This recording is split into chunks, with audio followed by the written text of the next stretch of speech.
Assalamualaikum warahmatullahi wabarakatuh.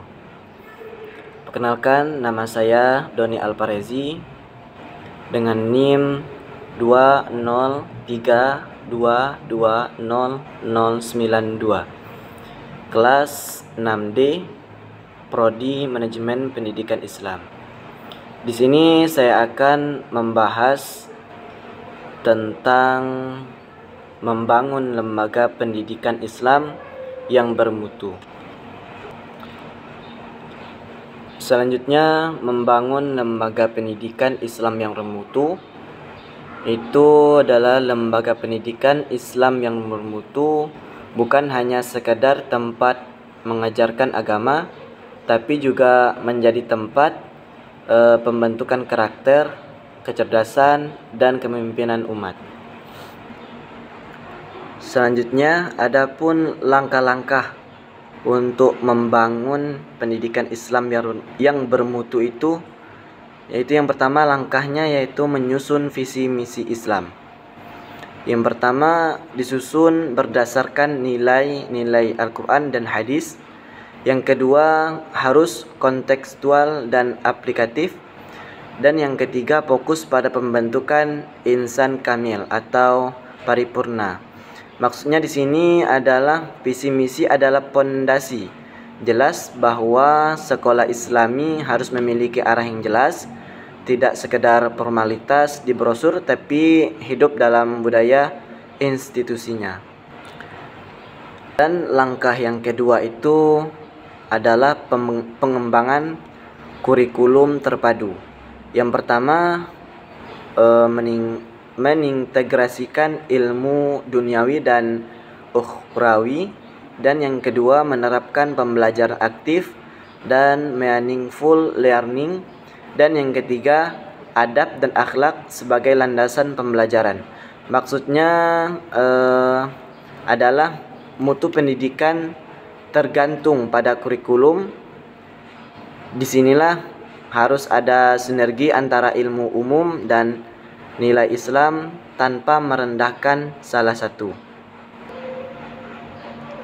Dan langkah yang ketiga yaitu rekrutmen dan pembinaan guru. Yang pertama, proses seleksi harus mempertimbangkan akhlak dan keilmuan. Dan yang kedua, guru harus menjadi role atau model murid.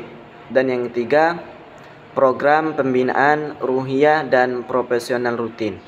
Maksudnya adalah guru adalah pilar utama.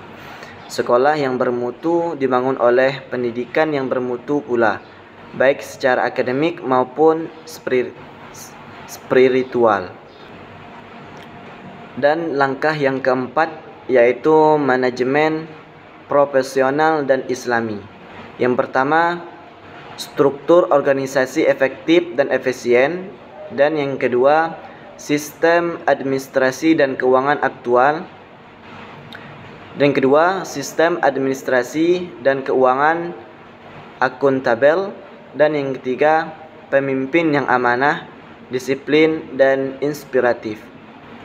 Maksudnya manajemen Islami bukan berarti tradisional, tapi profesional dan berlandaskan nilai-nilai syariat seperti kejujuran, tanggung jawab, dan transparansi. Selanjutnya, langkah yang kelima yaitu keterlibatan orang tua dan masyarakat. Yang pertama, komitmen sekolah aktif dan partisipatif. Yang kedua, program parenting Islami. Dan yang ketiga, kolaborasi untuk membentuk ekosistem pendidikan Islami. Maksudnya lembaga pendidikan tak bisa berdiri sendiri, perlu sinergi dengan orang tua dan masyarakat agar pendidikan berjalan menyeluruh dan konsisten. Selanjutnya, kesimpulan dari penjelasan di atas adalah membangun lembaga pendidikan Islam bermutu bukan sekedar membangun gedung atau menjalankan kurikulum. Ini adalah proses membangun peradaban, dimulai dari membentuk manusia yang utuh, beriman, berilmu, dan berakhlak mulia. Itulah yang dapat kami sampaikan. Akhirul kalam, wassalamualaikum warahmatullahi wabarakatuh. Terima kasih.